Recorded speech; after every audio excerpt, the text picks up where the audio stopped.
Malapit na kaming ikasal ng asawa ko, pero hindi niya alam na una na ang papa niya dahil sa Dear Addie Vine. Hello sa inyong lahat. Isa akong silent reader dito sa iyong page. Gusto ko lang ilabas itong mabigat na aking dinadala. Hindi ko kasi alam ang tamang gawin. Pakitago na lang ako sa pangalang Andrea, 28 years old, single mom. May anak akong isang babae. Hindi ko kasi alam na may asawa na pala ang boyfriend ko noon. Ang masakit pa, nang malaman ko ay iniwan na ako. At dito ko palang nalaman na buntis pala ako. Kaya simula noon, parang nawalan na ako ng tiwala sa pag-ibig dahil sa aking karanasan. Sumapit ang 3 taon, nakilala ko si Jorge.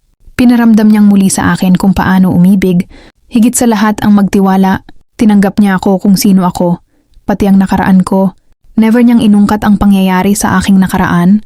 Para kay Jorge, hindi iyon mahalaga. Ang importante mahal niya ako at mahal ko siya.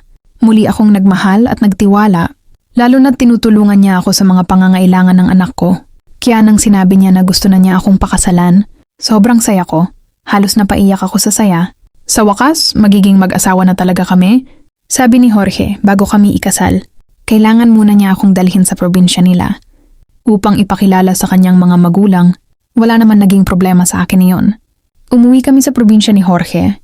Habang papalapit kami sa bahay ng mga magulang niya, hindi ko maintindihan ang kabog ng dibdib ko.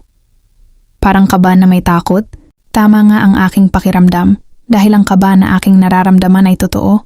Dahil nang ipakilala sa akin ang papa ni Jorge, nanlaki ang aking mga mata.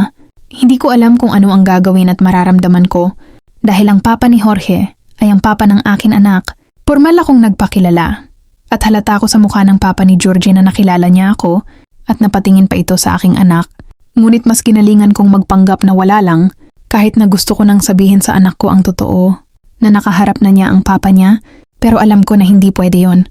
Magugulo pa ang lahat. Maayos naman ang pagtanggap sa amin ng anak ko sa bahay na yon, lalo na ang mama ni Jorge. Umabot din kami ng 3 araw sa probinsya nila. Pagbalik namin sa amin, hindi na ako mapakali. Nagtatanong na ang BF ko kung ano ang problema. Tama po bang sabihin ko sa lalaking papakasalan ko ang totoo na ang tatay niya ang unang lalaking minahal ko at ang ama ng anak ko? Or hindi na lang itatago ko hanggat makakaya? Naguguluhan po ako sa pagkakataon na ito. Sana po ay mapayuhan niyo ako. Maraming salamat po.